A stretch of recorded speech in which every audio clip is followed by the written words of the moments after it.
Konsep dari teori hierarki kebutuhan Maslow.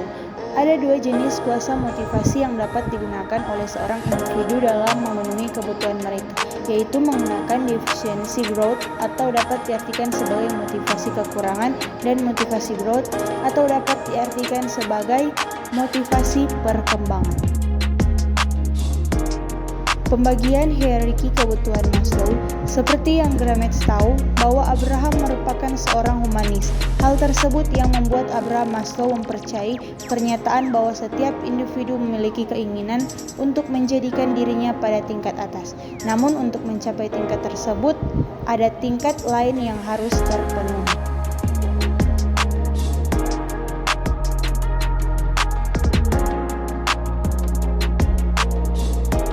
Yang pertama, kebutuhan dasar atau fisiologi. Kebutuhan tingkat dasar yang pertama ini memiliki hubungan dengan kebutuhan tubuh setiap individu, baik kebutuhan biologis maupun fisik. Kebutuhan fisiologis merupakan kebutuhan manusia akan oksigen, air, makanan, suhu tubuh yang normal, tidur homeostatis, kebutuhan seksual, dan lain semacamnya.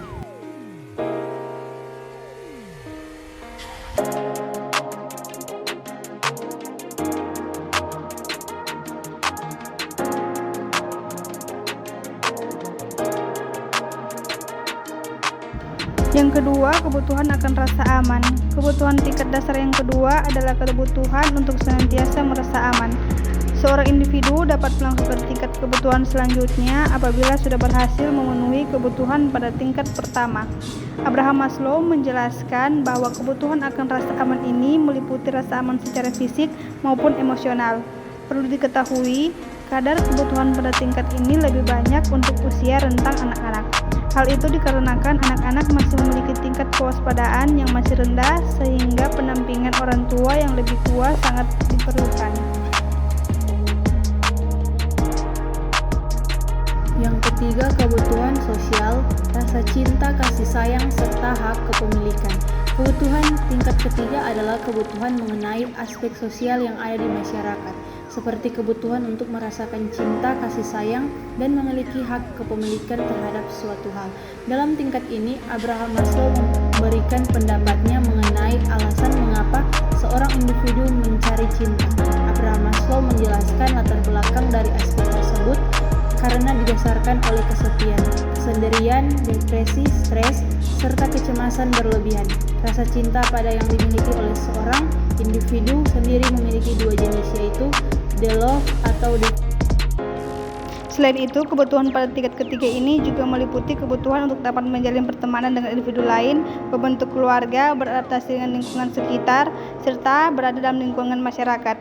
Seperti kebutuhan-kebutuhan sebelumnya, kebutuhan ketiga ini dapat seorang individu berhasil memenuhi kebutuhan-kebutuhan mereka pada tingkat sebelumnya. Yang keempat, kebutuhan mendapatkan penghargaan. Kebutuhan tingkat selanjutnya, yaitu tingkat keempat, adalah kebutuhan untuk mendapatkan penghargaan.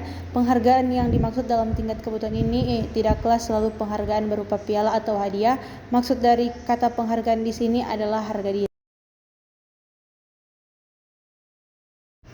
Yang berikutnya, harga diri dibagi menjadi dua bentuk, yaitu 4.1 bentuk menghargai diri sendiri, adanya kepercayaan pada diri sendiri, meraih prestasi, menjadi pribadi yang mandiri, memiliki kemampuan serta kompetensi yang mampu. 4.2 bentuk penghargaan dari orang lain, mendapatkan status, gelar, pangkat, jabatan, menjadi orang terkenal, mendapatkan apresiasi atas ketekunan yang dilakukan, mendapatkan pujian dinilai baik oleh orang lain.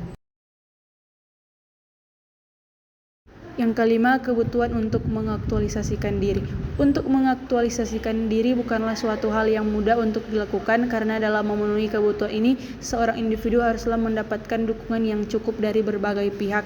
Dampak yang terjadi apabila kebutuhan pada tingkat akhir ini tidak terpenuhi adalah timbulnya perasaan tidak nyaman, kegelisahan, tegang, minder, dan berikut ini penjelasan mengenai penggambaran Abraham Maslow terhadap kebutuhan akuantasi diri. 5.1 Acceptance and Realism. Seorang yang berhasil memahami diri sendiri serta menerima semua kenyataan baik mengenai diri mereka sendiri, orang lain, dan lingkungan lainnya.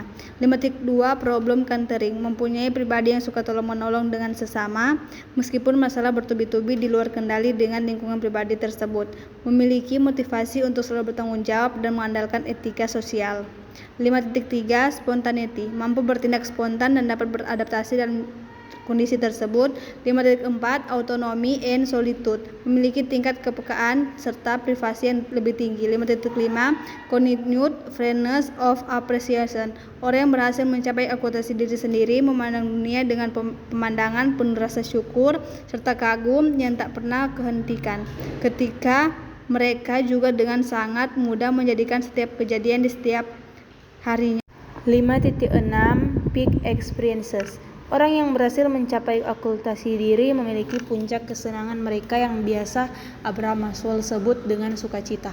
Mereka akan memandang semua hal yang telah terjadi padanya dengan pandangan yang positif. Setiap kejadian yang baik maupun buruk digunakan dengan bijak sebagai pembelajaran, inspirasi, pengalaman, serta kekuatan untuk menjadi lebih baik dan semakin membaik.